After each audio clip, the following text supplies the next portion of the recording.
Of course, there are a lot of people who believe that global warming is in fact to blame in part for this surge in hurricanes. One of them, former Vice President Al Gore, who has reemerged, leading a kind of call to action, a new documentary about global warming called An Inconvenient Truth. It opens tomorrow.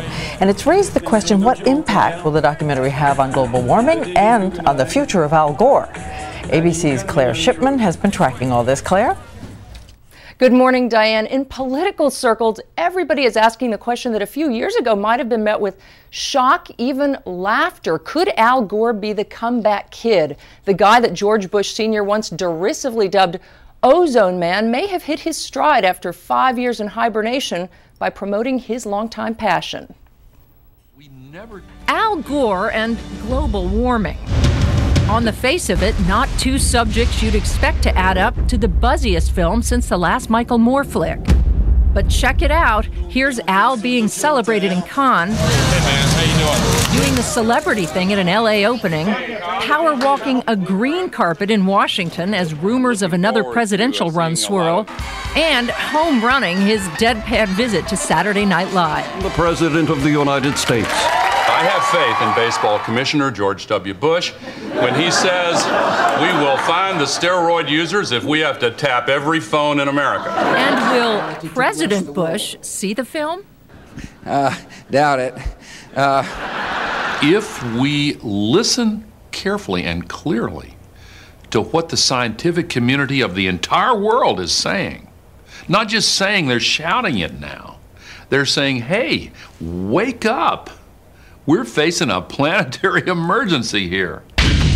The film is part devastating imagery and part, get this, Al Gore global warming slideshow, one he's been earnestly delivering around the country for the last year, after Tipper dug it out of their Nashville attic and sent him on the road as a way of healing wounds. There is something of the Johnny Appleseed in him that made it enjoyable for him to really go and do the work. The film's central thread, Gore's personal journey toward environmental evangelism. The facts they discovered led them to an inconvenient truth. Moments, the 2000 election, his sister's death from lung cancer, his son's near death in a car crash, that have changed his life. And his environmental message is blunt. Humanity is sitting on a time bomb and has about 10 years left to deal with it. It's the messenger, though, this almost president-turned-dynamic professor who's making most of the waves, dominating the blog chatter.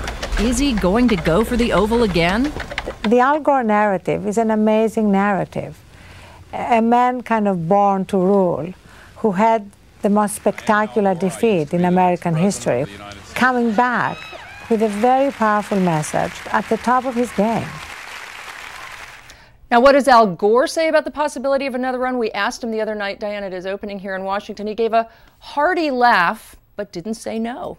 But what does that mean for that other contender, Senator Hillary Clinton? Oh, that's another part of the gossip, the Hillary camp versus the Gore camp. A lot of people, believe it or not, are thinking Al Gore could be more electable than Hillary Clinton, but it's early.